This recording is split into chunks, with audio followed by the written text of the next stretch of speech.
जंगल सन्नाटे में डूबा हुआ था। पेड़ों की पत्तियां हवा में धीरे से सरसरा रही थीं। वातावरण में एक अलग सी तनाव की लहर दौड़ रही थी। शेर खान, जंगल का सबसे खतरनाक बाघ, एक ऊंचे टीले पर बैठा हुआ था। उसकी आंखों में एक भयानक चमक थी। वह उस पल का इंतजार कर रहा था जिसका उसे सालों से इंतजार था, मोगली से बदला लेने का मौका। मोगली, जंगल का बचा हुआ बच्चा, जंगल छोड़कर मानव सभ्यता में शामिल नहीं हुआ था, बल्कि जंगल ही उसका घर था, जहां उसे भेड़ियों के झुंड ने पाला था। अकेला शेर खान को छोड़कर जंगल के सभी जीव उसका सम्मान करते थे। वह जंगल के कानून का रक्षक और शेर खान का सबसे बड़ा दुश्मन बन गया था। शेर खान को यह बात अच्छी तरह पता थी। वह जानता था कि मोगली की वजह से जंगल में उसका राज्य नहीं चल सकता। कई बार उसने मोगली को मारने की कोशिश की थी, लेकिन हर बार नाकामयाब रहा था। इस बार उसकी चाल कुछ अलग थी। उसने जंगल के एकांत क्षेत्र में रहने वाले का नाम के एक जहर बनाने वाले सांप से एक खास जहर चुराया था। यह जहर इतना खतरनाक था कि अगर जख्म पर लग जाता तो कुछ ही मिनटों में मौत हो जाती थी। उसी रात शेर खान उस जगह गया जहां मोगली अक्सर सोता था। रात के अंधेरे में उसने धीरे से मोगली पर हमला कर दिया। मोगली हमले के लिए तैयार नहीं था। शेर खान के पंजों ने उसके कंधे को बुरी तरह से जख्मी कर दिया। चीखने की आवाज पूरे जंगल में गूंज उठी। जंगल के बाकी जीव मदद के लिए दौड़े, लेकिन उन्हें वहां पहुंचने में देर हो चुकी थी। शेर खान जंगल में गायब हो चुका था। बगीरा मोगली के पास पहुंचा। मोगली जमीन पर बेहोश पड़ा हुआ था। उसके कंधे से खून बह रहा था। बगीरा को जख्म को देखते ही समझ आ गया कि यह जहर का काम है। उसने तुरंत अकेला नाम के जंगल के सबसे बुजुर्ग हाथी को ढूंढने के लिए भेड़ियों के एक झुंड को भेजा। अकेला जंगल के सभी औषधियों को जानता था। कुछ ही देर में अकेला वहां पहुंच गया। उसने मोगली के जख्म की जांच की और पाया कि जहर तेजी से फैल रहा है। अकेला जानता था कि जहर का इलाज दूर दक्षिण के जंगल में रहने वाले एक दुर्लभ हिरण के सींगों के पाउडर से ही किया जा सकता है, लेकिन उस जंगल तक पहुंचने में कई दिन लग जाते। उम्मीद बहुत कम थी। मोगली के सभी दोस्त वहीं जमा हो गए थे। वे दुखी और निराश थे। जंगल के रक्षक को बचाने के लिए कोई रास्ता नहीं दिख रहा था। तभी शेर खान की बात करने वाली मैना चिड़िया चिंकारती हुई वहां आई। उसने बताया कि उसने शेर खान को का सांप से बात करते हुए सुना है। शेर खान जहर का इलाज जानता था। यह सुनकर सब चौंक गए। दुश्मन ही इलाज जानता था, लेकिन जान को बचाने के लिए उनके पास कोई और रास्ता नहीं था। बगीरा ने अकेला को जंगल में रहने वाले सबसे तेज चीते चील को भेजा ताकि वे जल्द से जल्द शेर खान को ढूंढकर ला सकें। चील और चीता जंगल में चीख पुकार मचाते हुए शेर खान की तलाश करने निकल पड़े। हर कोने, हर पेड़ के पीछे वे उसकी तलाश करते रहे। इस बीच जंगल में सन्नाटा छा गया था। मोगली की हालत बिगड़ती जा रही थी।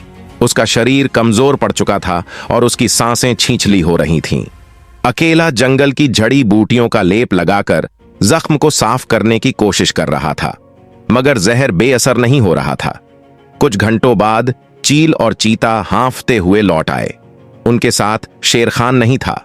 उन्होंने बताया कि उन्हें जंगल के एक छोर पर शेर खान के पंजों के निशान मिले थे, जो सीधे जंगल से बाहर मानव बस्ती की ओर जा रहे थे। यह सुनकर सब सन्न रह गए। क्या शेर खान इलाज के लिए मानव बस्ती में गया था? ऐसा तो कभी नहीं हुआ था। जंगल के जीवों और मानवों के बीच हमेशा से ही दुश्मनी रही थी। बगीरा को कुछ गड़बड़ लगने लगी। उसने सोचा कि शेर खान ने उन्हें जाल में फंसाने के लिए यह चाल चली है। शायद वह जंगल से दूर मोगली को कमजोर हालत में खत्म करना चाहता है। बगीरा ने बाकी जानवरों को सतर्क रहने को कहा और अकेला से पूछा कि जहर का कोई और इलाज है या नहीं।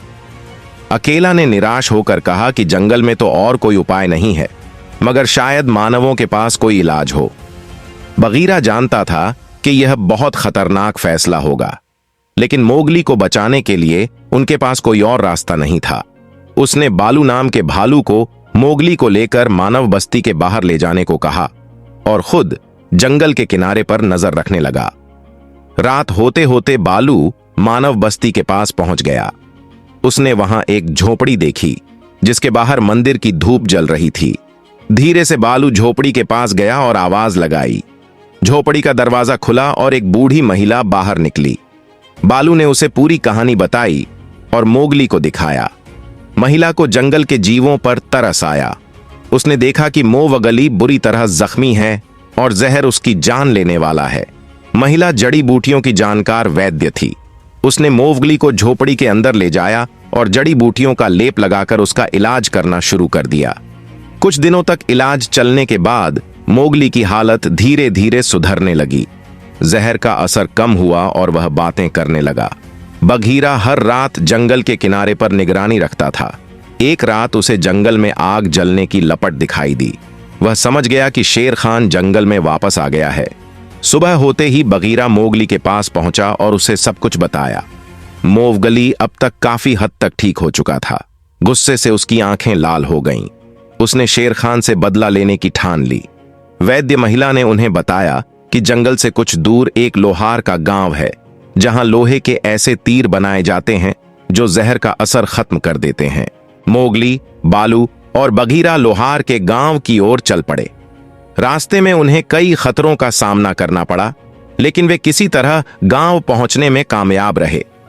लोहार ने उनकी मदद करने का प्रयास किया और जहर का असर खत्म करने वाले विशेष तीर बनाकर दिए। तीरों को लेकर वे वापस जंगल की ओर चल पड़े। जंगल में वापसी के रास्ते में उनकी मुलाकात गिद्धों के एक झुंड से हुई।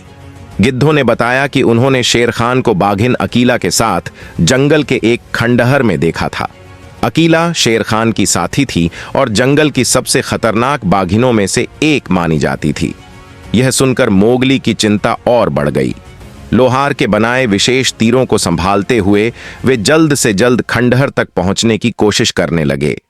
रास्ते में उन्हें कुछ और जानवर मिले, जिन्होंने बताया कि शेर खान जंगल में दहशत फैला रहा है और यह कह रहा है कि मोगली अब मर चुका है। खंडहर के पास पहुंचकर मोगली, बालू और बघीरा ने देखा कि शेर खान और अकीला ऊंचे टीले पर बैठे हुए हैं। उनके आसपास जंगल के कई जीव डरे हुए खड़े थे। शेर खान अपनी गर्जना से जंगल को गुंजायमान कर रहा था। मोगली ने धीरे से बालू और बघीरा से कहा कि वे जंगल के जीवों को खंडहर से दूर ले जाएं। वह अकेले शेर खान का सामना करना चाहता था। बघीरा को यह मंजूर नहीं था, लेकिन मोगली की जिद के आगे उसे झुकना पड़ा। वे दोनों जंगल के जीवों को वहां से ले गए। अकेले में शेर खान के सामने आकर मोगली ने उसे ललकारा।